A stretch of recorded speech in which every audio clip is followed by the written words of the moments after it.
మనదే కదా సంక్రాంతి, ఎరగతిద్దాం సంక్రాంతి అనేది కేవలం మన శంకర వరప్రసాద్ గారిదే కాదు.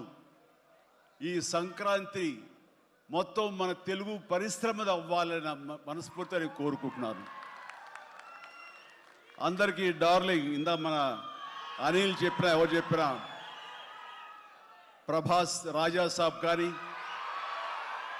అన్నయ్య అంటూ ఆప్యాయంగా పిలిచే నా తమ్ముడు రవితేజ సినిమా కానీ, అలాగే మా ఇంట్లో సరదాగా తిరుగుతూ చిన్నప్పటి నుంచి పెరిగినటువంటి శర్వానంద్, నారి నడుమ మురారి కానీ, నాకు గురువుగా నన్ను భావిస్తూ నా శిష్యుడిగా ఉన్న నవీన్ పోలిశెట్టి, వీళ్ళందరి సినిమాలు కూడాను ఈ సంక్రాంతికి సూపర్ హిట్ అవ్వాలని, తద్వారా వాళ్ళకి విజయం లభించడమే కాదు, తెలుగు సినిమా పరిశ్రమకు, నిర్మాతలకు, బయ్యర్లకి వీళ్ళందరూ కూడా సుభిక్షంగా ఉన్నప్పుడే అదే నిజమైన సంక్రాంతి. ఆ సంక్రాంతి కావాలనే కోరుకుంటున్నాం, జరుగుతుందని ఆశ.